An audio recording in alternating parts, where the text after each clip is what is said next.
Got the motherfucking Fly Guy, West Side Gun. Hey, yo, Mike, I'm about to save this shit, and I'm signing right back on. Because actually, you know what? Nah, I'm not saving shit. I'm putting these niggas to work. Hey, Naquan, y'all better be screen grabbing this shit, man. I just sent you a request, Mike. We keeping this shit going, man.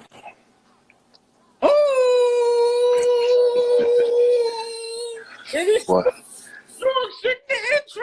What up, man? Yo, shout out to the whole Griselda, man. Shout out to West Side Gun. The love is reciprocated. Hell yeah, let's rock soon as we can. Shouts out to Conway and that boy Benny the Butcher, who saw my kid in Walmart and was hella nice and took a picture and was gentlemanly with him. So I really appreciate them guys, man. Whatever they should ever need, on the track or not, I got them, you know? That's fire. That's fire. And it all happened on independent thinking, man. The independent linkers linked on independent thinking, man. I'm saving the world, Mike. One phone call at a time. Who else, man? Let me tell y'all something, man.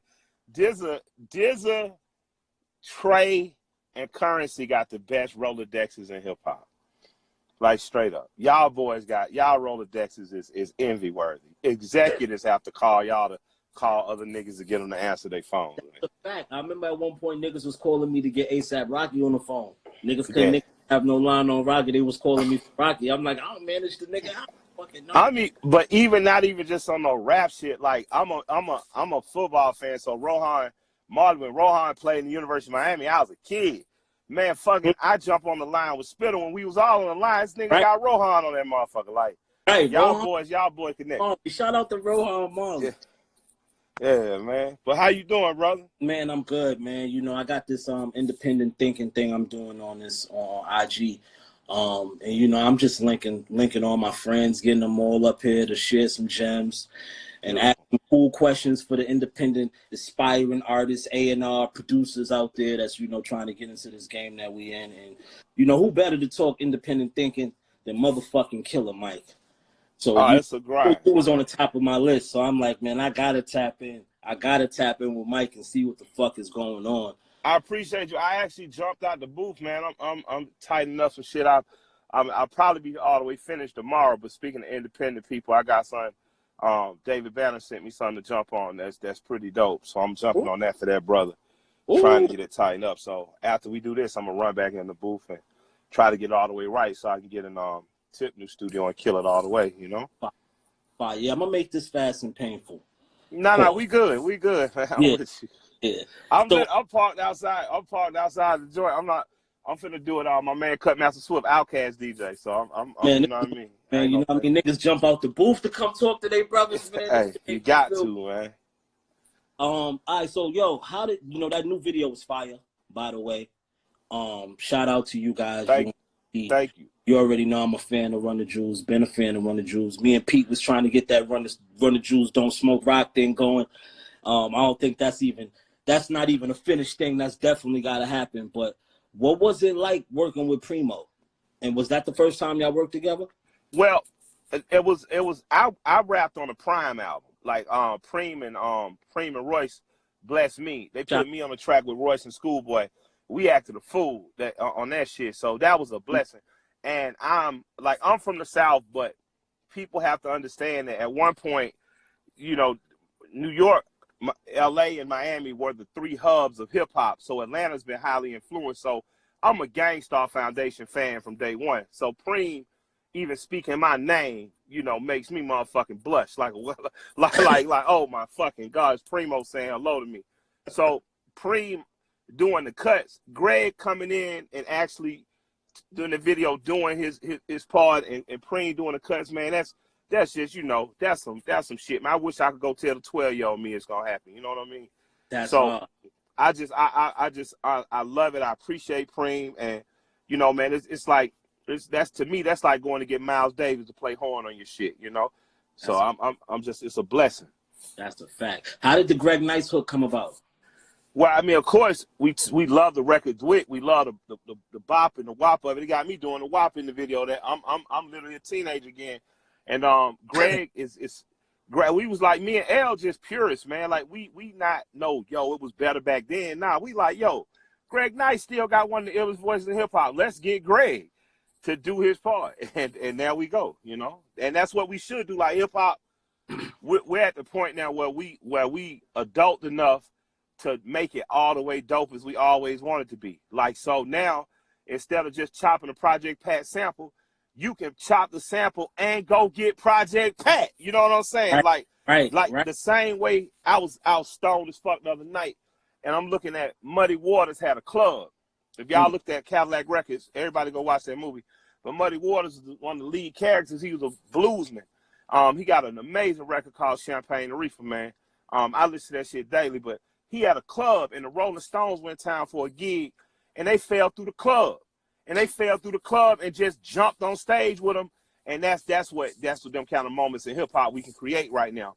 So that's what the fuck we got to do. You know what I mean? And so every chance we get, so me and L, like any chance we get to honor the motherfuckers who we fucking with, we putting them on stage, we putting them on TV, we putting them on albums. We gonna give them their roses while they're alive and moving around. That's hard. How was it working with LP right now with y'all both being quarantined? How y'all finishing the album right now, right? Or is it done? Yeah, album done. We had to go back and redo one record for a clearance issue, but we got that shit tightened up. He literally like a minute ago, a management just sent me the newly mastered one. Yeah, like right before I came up. Yeah, but L, man, it's hard not being in the same room with your brother, but we had already finished the record, so the Run the Jewels string of being in the room together still stands. But man, we get up every morning, you know, before he smoke his cig, I smoke a joint. We on FaceTime talking shit, and then we living. We both married, you know what I mean? So we got to kick it with the wives and do your husband shit. We both got dogs. He got a pit bull. I don't know what the fuck kind of mop my dog got. My dog is small and cute. That's all I know. So, and we get on that phone and we just talk about what's next. You know, the whole world changed, so we just figuring it out. Right. When is the Run the Jewels buddy cop movie coming? It's coming, man. I gotta say, like, just know a Run the Jewels movie is gonna happen, man. I ain't doing all this exercising for nothing. Trying to cut some weight. I know you up to something. You're working real hard, brother. Yeah. I mean, I want to be around and enjoy this shit, man. I want to, me and you have yet to cut the records we gonna make. So I gotta be here. But we definitely gonna do something in film. Like I just, man, me and one of my homeboys, well, again, Cutmaster Swift, man, Outkast and Big Boys DJ, we was just talking about how much you don't hear about a group like the Fat Boys.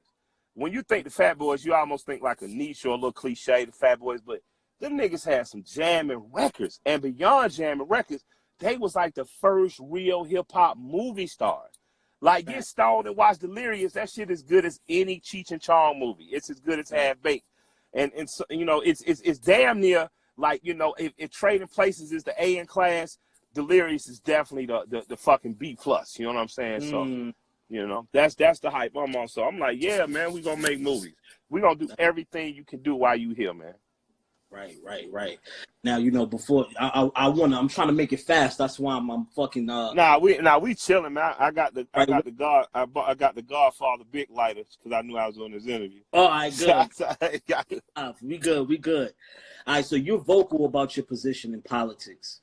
Were you open to that stuff when you was a kid? Like, yeah, I always been on this shit. I got a 13-year-old daughter who get up and talk world events with her mother. You know what I'm saying? Shouts out to Mikey, my daughter, and Muffy, her mom. So it's just in you, or it's not. My grandmother had a lot to do with pushing me to be active locally because she was active locally. She called her city councilman. She checked up on her commissioners. She was, she could get to the mayor's office within 6 phone calls. You know what I'm saying? So.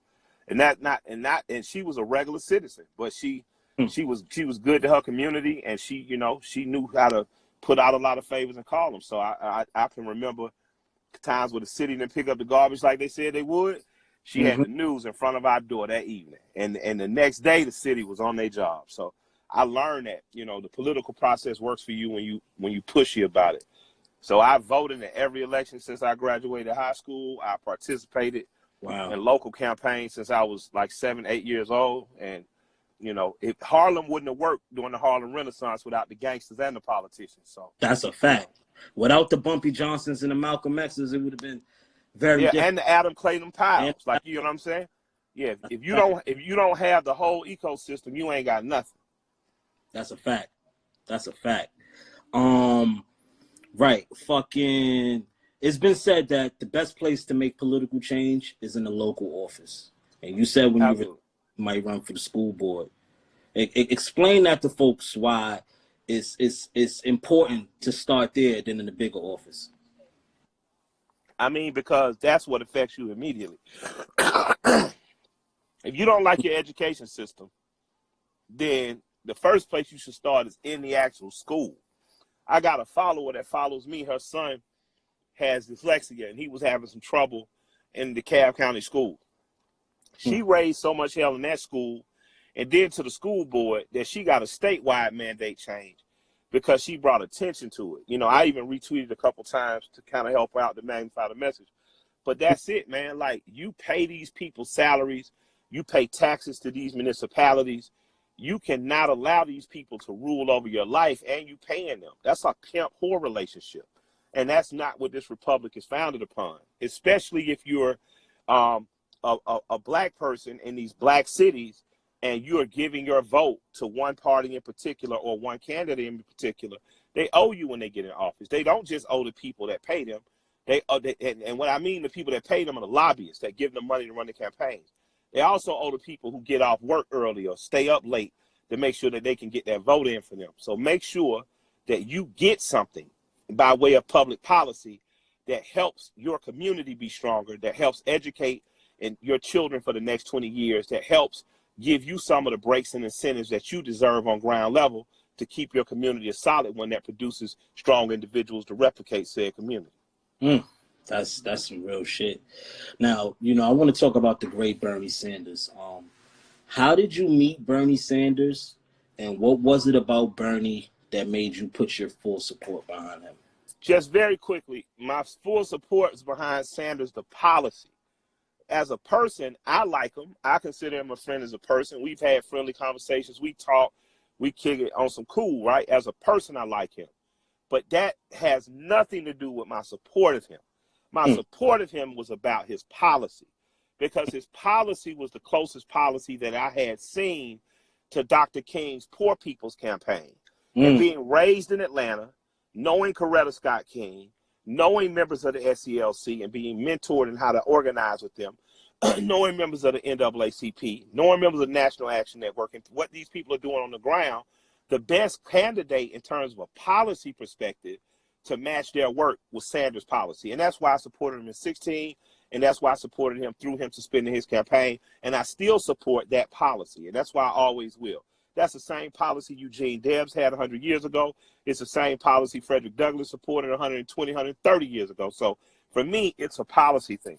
And in terms of how did I come to support him, I asked in 15 and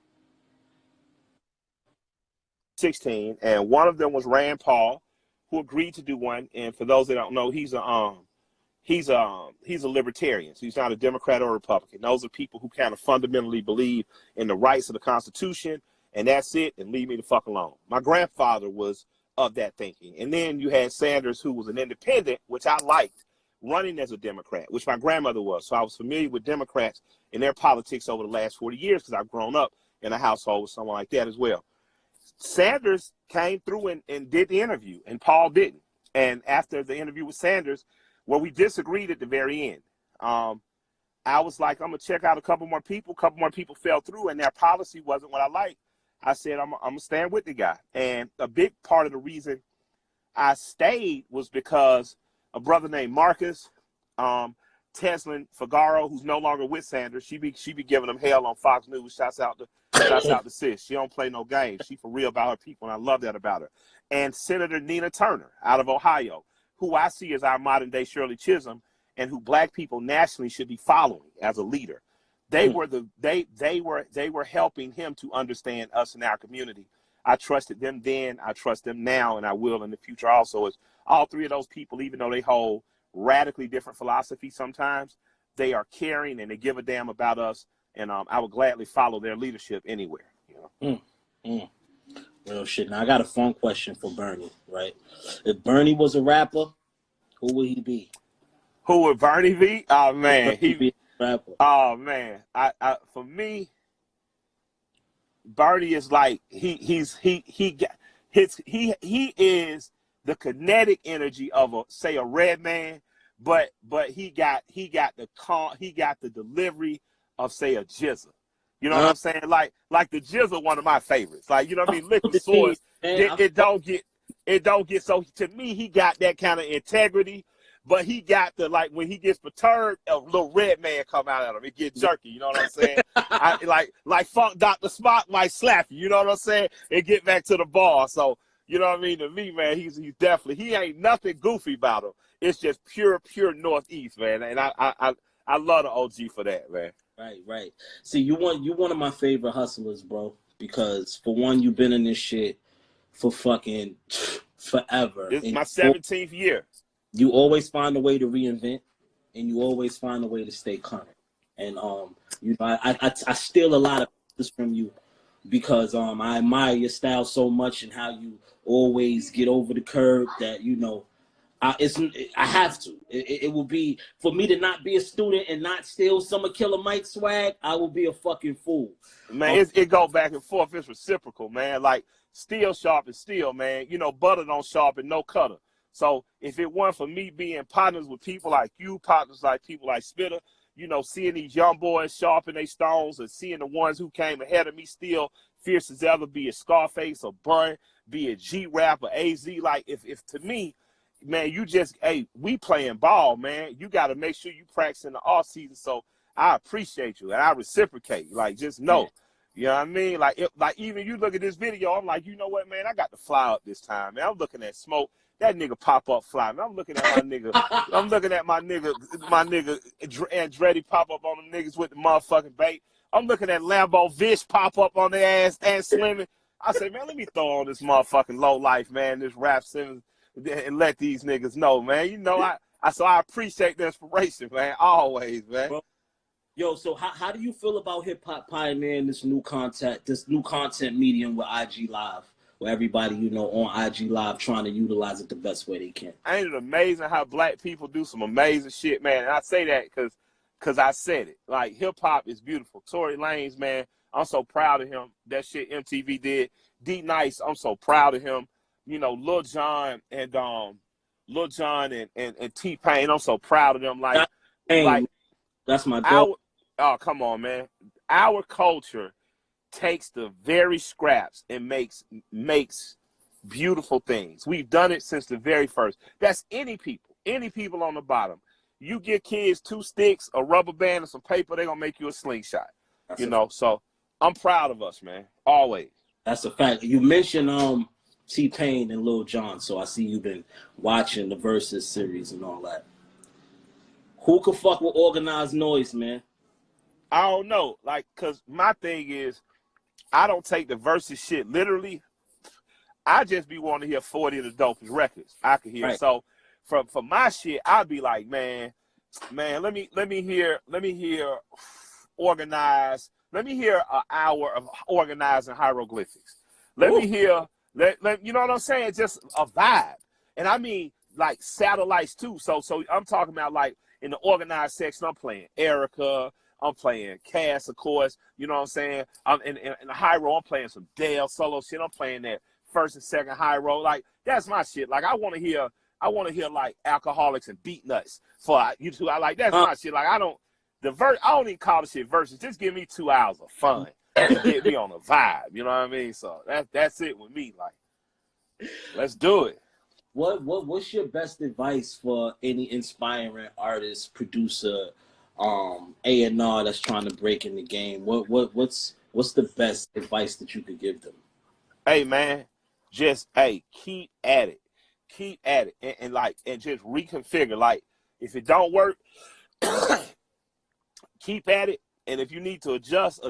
You know what I'm saying? That figure out where it won't work for me. Like me, I got a big deal at first. It was with a large company and shit, but like, I wasn't comfortable. And that's not to down talk them. I just wasn't comfortable. And to be honest, I wasn't ready. Yeah. Because if I was ready, I'll say, okay, I know I'm going to this company. I know they're driven by radio hits. Let me get in here with Paul and Juicy for half the album, and then let me fall back on, you know, the things that I think I want to do for my head. I would have been focused in a different way, but I wasn't. So I needed to get independent and have to sell through Fat Beats and have to sell through DBS Sounds and Super. I needed to do that so my audience could see me, figure out who I was, and they could start with me. So, you know, when we come to Run the Jewels, I come with a grind time audience. L comes, you know, of course, with the Def Jux audience. And out of that audience, we grew more of an audience. You know what I'm saying? So, like, that's my thing. I needed to figure out in every album, Pledge 1, 2, 3, 4, Bang, Bang times 3, all those were me figuring it out. Pledge 2, a lot of people say, man, it's the greatest solo record you did. And because it motivated the shit out of me. And people don't understand, I was trying to motivate myself out of depression, out of feeling like I had fallen off, out of fucking going back and forth with the wife. Like, them records was me talking to me because I was fucked up in the head. You know what I mean? So when I went in with Pledge 3, I cut everybody off and went in by myself. Then I came up with Ric Flair. And when Rolling Stone called that one of the top 50 songs of that year, I knew I was like, I'd have finally got it. Like, I got lighted in the bottle. And I understood that all my influences were to be used. I was a Southern kid that grew up loving all rap music, but in particular had a fetish for East Coast music. So I wanted the warmth of the Southern drums, but I wanted samples. I didn't want, you know, I didn't want just a drum beat with the ticks and hi-hat. I wanted sample, you know what I mean? So right. I should have been rapping early in my career more to 666, not less, because they chopped samples. It was different, but it had a soul to it. You know what I'm saying? So I learned, man, and the next thing you know, I get put in a room with LP, thanks to Jason DeMarco from Cartoon Network, and it was like Ice Cube meeting the Bomb Squad, and the rest is history, you know? Right, right. You mentioned something important about depression, right? And I think that's something that reigns supreme in our culture that we don't shed light on enough. As an artist, you know, we deal with real life shit too. You know what I mean? Once we cut our phone off, we not on Instagram no more. It's a real life. How do you deal, or how did you deal with depression at that time? Like, how did you spin out of that? Because a lot of people get stuck in that funk, and it's easy to get stuck in that funk. Man, I was fucked up for like 9 months, like really, maybe even a year. I was just, man, like, I had a lot of good people around me, including people like Cuz Lightyear, you know what I mean? My man, DJ Swift, you know what I'm saying? My wife. I just, man, the encouragement and not letting me stop. Like, I stalled, but I didn't stop, you know what I'm saying? And that was just a genuine encouragement to push and do your best. So for me, I probably should have sought therapy and sat my ass down on somebody's couch. But like every tortured artist before me, one of the most therapeutic things you can do is create. And in that time, I created music that really pushed me out of that space and into the space of I have to complete what I've started. And once I completed, the true joy came in performing it. So when I was marching around at the same time as Titty Boy, not 2 Chainz, this still Titty Boy. This Titty Boy pre-Lil Wayne, at the same time, me and him was running around the same clubs getting booked. You know, a couple thousand here, a couple there. We just want y'all boys to show up, dude. Like, that's why I cheer so hard for him. Because I saw him struggle to be who he is, and the nigga always been a genius. You get what I'm saying? And the world recognition is just like, that's my nigga. So for me, pulling myself out of that was, get yourself out the studio. You got it done. Now get your ass in the clubs. Make sure they spend this shit. Make sure they, you know what I'm saying? And it was those things that helped, like working. You know, working was what helped bring me out, just as an artist. Because I'm not saying to other people, this is what'll pull you out. I'm saying what it for me. You know what I'm saying? And I happen to come, my mother was manic depressive. So I happen to come from a background of, I sincerely understand how hard and dark it can be. So I'm not blowing this over. I'm saying for me, what brought me out of that place was working on my art. It was the only thing that truly brought joy to me in that time. You think writer's block is a real thing? Yo, my man Swift always laugh at me. Because for that time, like, I would write an amazing verse, and then for the next month, like, I don't have anything. And he'd be like, yo, what the fuck is wrong with you, nigga? All you got to do is rap. Swift, like, old school. You know what I'm saying? Like, he tough, man. He old school. Like, he like a drill sergeant. He like, nigga, what? You can't rap. Nigga, Nigga, what the fuck wrong with you? Nigga, Pop wrote 5 records every day. Pussy. Like, I'm sorry, man. It was crazy, man. But I thank my nigga for that. Like now, nigga, it's nothing for me. Like, let me get in here, man. Let me lay 4 verses. Just keep the one you want. You know what I'm saying? Cause everybody need a Swift in their life, man. And no bullshit. Cause Swift like an older brother to me, Dre, Big. Like he still handle us lightweight like teenagers. You know what I'm saying? Like he don't play that shit. He don't play that shit. That I can't rap writer's block shit, man. He'll cuss you the fuck out, man. He'll cuss you the fuck out. Like real G shit. So, but yes, I do believe you can get a block. And to me, a block is not always I can't rap. You can get stuck in a rut where you get so comfortable that that's the only thing you on. So if your hype might be this and that, you gonna this and that rap for 10 raps when you could be this, that, and then. But you just got to open your mind and expand a little more. Right. Have some other experiences, you know. Listen to some other nigga shit that's going to check your nuts. Like, man, straight up, man, the shout out from Gunman the World, because Cuz Lightyear turned me on to Griselda. Cuz Lightyear hit me out of nowhere like, hey, man, they just showed y'all some love. He say, but I've been wanting you to listen to these dudes anyway. He say, trust me, big bro, trust me. You going to love it. Man, I played that shit, man, that Hitler shit. I was like, hey, man. Whoo, like goosebumps, because if you grew up, I'm so glad the East Coast sound if there's an East Coast sound, people that are represented to the way that I know it, or a progress version of that, because it's so dope. Like I don't want to lose it all to homogenous sounds. Like do every kind of record you want to do. Go to the West Coast, do a West Coast DZA record. Come to Atlanta, do Atlanta DZA record. Miami, New Orleans. But I always need to hear that sample, that chop, that hi-hat the way New York. I need to hear, nigga, fuck a hook. Here go 56 bars of the illest story you ever heard of your motherfucking life. And so I appreciate them. Like I appreciate Gun, I appreciate Benny, you know what I'm saying? I appreciate Conway, I appreciate them, you know, for the love given, and it's reciprocated. If we never do a record, the fanship is there and it's reciprocated, you know. Yeah, Killer Mike, Griselda, man. We need Run the Jewels, Griselda, Run the Jewels, West Side Gun. We need all of that for the culture. Do you think yeah, we're gonna make that happen. Important? I'm buying new chains for that one. Oh my God. Yeah. I'm glad I was on that. Do you think I'm coming to see you, Greg Yona? You already know. We can get that Greg Yuna talk too. Yeah, I can't even, man, I don't know what's important anymore. What I know is important is I walk into a sold out venue. That's important because those people are not numbers. Those are human beings that came to be entertained. And I don't give a fuck if that venue is 300 people or 30,000 people. Those people give a fuck about me. And they gave a fuck about us when we was out with Despot and Mr. Motherfucking Esquire. You know, they gave a fuck about us when we was out with Rat King. You know, they gave a fuck about us when we're going to go open for Rage Against the Machine. Like, they gave a fuck. They gave a fuck when we was in front of Lord. Like, so that's my shit. Like, I don't even understand all of the schematics. Like, I pay my management to understand in terms of the streaming and what pennies. And what I do understand is a sold-out crowd means that I'm doing my job as a musician and bringing entertainment and joy to people's life. And that's what I want to do for the next 20, 25 years. You know what I mean? I want to be like AC/DC in this motherfucker, still dressed in all black or some colorful low, kicking this shit with gray hair on stage. You know, fucking, before I let you go, I want to remind you that you're a part of a legendary Smoke DZA moment as well. We was in New York, me, you, LP, Mr. Motherfucking Esquire, Davies, and Nas. Yes. Right. We was at Max Fish. I'm meeting Esco, and niggas was smoking blunts in the kitchen. And now I like to be smoking blunts. Me, Killer Mike, LP Davies, and motherfucking Nasir Jones. So you are part of Smoke DZA history. And, hey, man.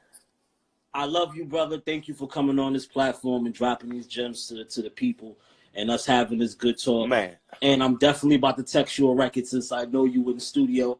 You know, that was my way to go ahead and sit. Ahead and sit in that motherfucker. I ain't tripping. George Kush, get that happening, and then you already know. Send that to me.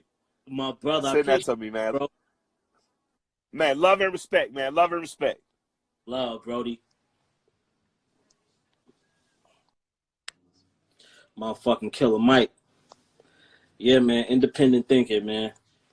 I'm gonna do this shit when I feel like doing it. But I got a lot of people that's been reaching out, and I got a lot of good friends that's getting on here. We're gonna talk our shit. We're gonna keep this shit pushing. We're gonna keep giving insight to the people, because you know, we all gotta start somewhere. You feel me? And I just want to bridge the gap. But you be cool like you be cool. Water.